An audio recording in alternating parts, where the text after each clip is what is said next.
لوگوں کے عقائد تم نے خراب کی. لوگوں کو یہی بتانا چاہتے ہو کہ روضہ رسول پہ جا کے مانگا کرو, التجائیں کیا کرو, حاجتیں پیش کیا کرو, مانگا کرو.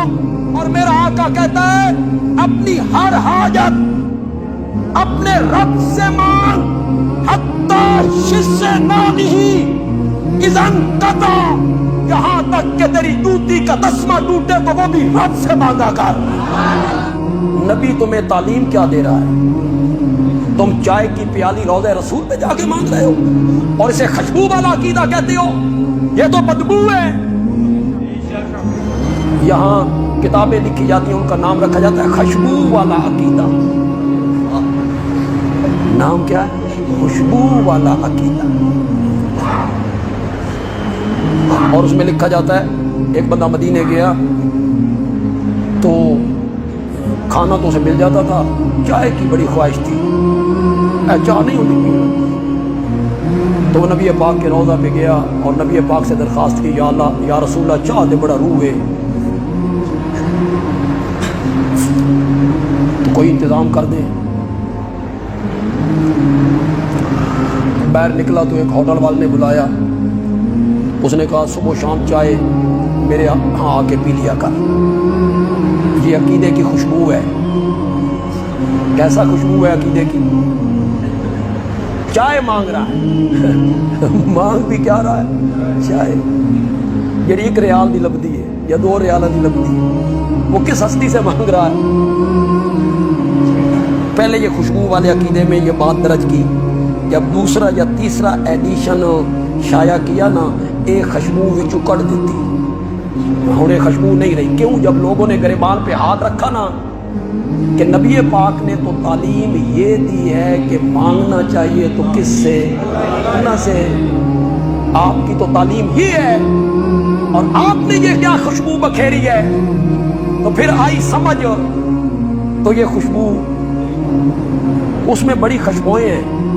کہیں سے آپ کو ملے تو پھر لطیفے کی کتاب پڑھنے کی ضرورت بھی نہیں رہی. ایک بزرگ کو غسل دے رہے تھے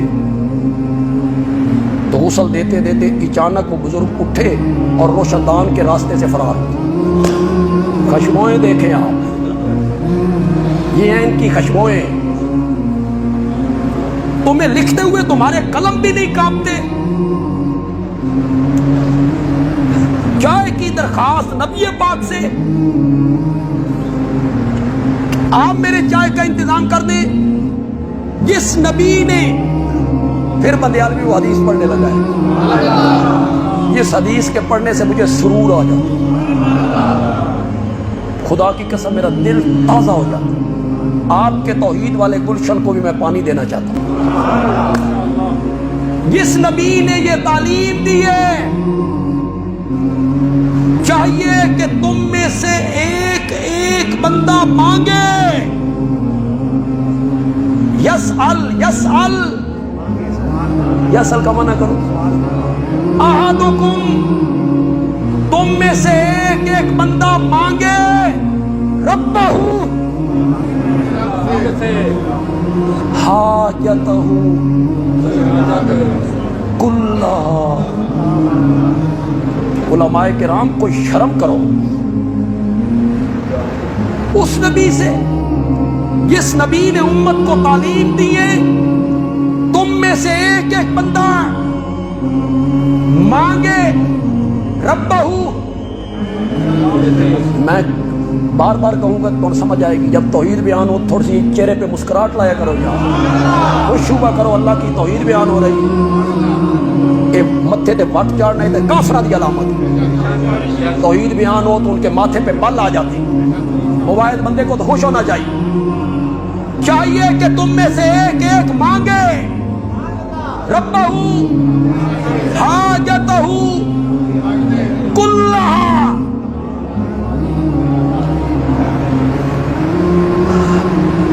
مل آنر ہونا ارب پتی, اور ایک بندہ اس کے پاس جا کے کہے ایک پاؤ چینی تو دے دے,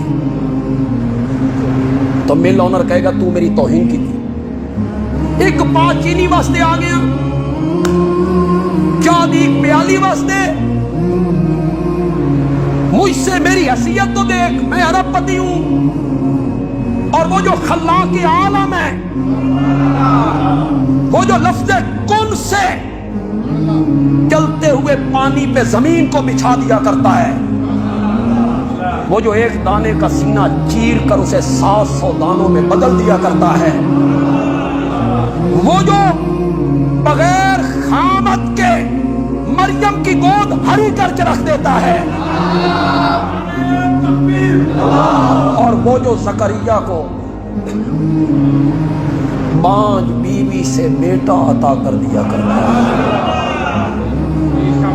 اور وہ جو ابراہیم پر آگ کو گلزار کر دیا کرتا ہے، وہ جو ان اللہ علی کل شیء قدیر ہے، وہ جو قادر ہے، مقتدر ہے، قدیر ہے، مالک ہے، مختار ہے،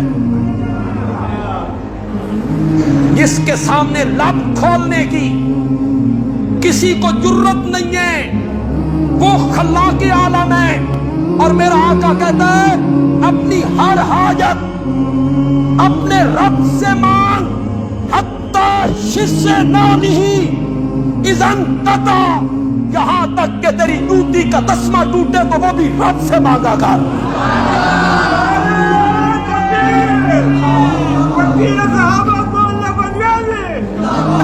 نبی تمہیں تعلیم کیا دے رہا ہے؟ تم چائے کی پیالی روضہ رسول پہ جا کے مانگ رہے ہو، اور اسے خوشبو والا عقیدہ کہتے ہو؟ یہ تو بدبو ہے۔ لوگوں کے عقائد تم نے خراب کی، لوگوں کو یہی بتانا چاہتے ہو کہ روضہ رسول پہ جا کے مانگا کرو، التجائے کیا کرو، حاجتیں پیش کیا کرو، مانگا کرو۔ حضرت زین العابدین رحمت اللہ علیہ کس کے بیٹے ہیں؟ حضرت سیدنا حسین رضی اللہ تعالیٰ عنہ کے بیٹے ہیں، حیدر کرار کے پوتے ہیں۔ معمولی آدمی ہے، معمولی آدمی ہے حضرت زین العابدین۔ اٹھاؤ حدیث کی کتابیں، کھانا کھا رہے، ایک آدمی روضہ رسول پہ آیا، سلام پڑھنے کے بعد وہ کھڑا ہوا، یہ اٹھے، دھکے دے کے اس کو باہر نکال۔ اب یہاں کیوں کھڑے ہو؟ کس لیے کھڑے ہو یہاں؟ اٹھاؤ حدیث کی کتابیں۔ حضرت زین العابدین کا یہ عمل موجود نہیں ہے، سلام تم نے پڑھ لیا ہے، بس اس کے بعد تمہیں وہاں کھڑے ہونے کی ضرورت نہیں ہے، کوئی بات کرنے کی ضرورت نہیں ہے۔ تم لوگوں کو حج کلاس پڑھاتے ہوئے تم سے پوچھ نہیں ہونی، لوگوں کی حج برباد کرتے ہو۔ 13-14 لاکھ روپے لگا کے بندہ جاتا ہے، تم برباد کرنا چاہتے ہو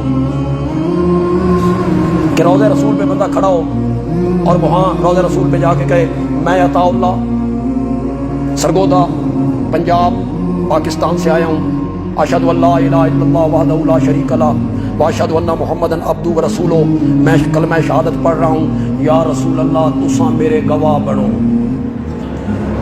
یہ حاجیوں کو پڑھایا جا رہا ہے، حاجیوں کو۔ اس کا نام کیا رکھا گیا؟ تجدید ایمان۔ تجدید سمجھ، تجدید نکاح نہیں سمجھتے؟ تجدید نکاح کیا ہوتی ہے؟ کسی وجہ سے نکاح ختم ہو جائے تو نئے سرے سے نکاح کرنا۔ مثلا کوئی کلمہ کفر بولا، نکاح ختم ہو گیا تو پھر نئے سرے سے کیا کرنا؟ نکاح کرنا۔ تجدید، جدید نہیں سمجھ تو جدید، جدید کا کیا معنی ہوتا ہے؟ تجدید نکاح، حضرت کہتے ہیں تجدید ایمان، تجدید ایمان۔ میں نے کہا اکثر لوگ حج کرنے کے بعد مدینے آتے ہیں، پہلے مکے گئے، حج ہو گئی، پھر کہاں چلے گئے؟ مدینے۔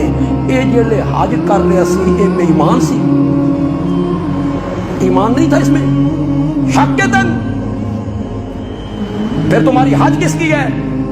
اگر تجھے اپنے ایمان پہ شک ہے تو حج کس کی؟ کہ اب تم روضہ رسول پہ آ کے تجدید ایمان کرنا چاہتے ہو؟ 15 صدیوں میں صحابہ سے لے کے آج تک کوئی عالم بھی اس کا قائل نہیں، یا یہ حنفی، شافی، مالکی، حنبلی، کوئی بھی اس کا قائل نہیں۔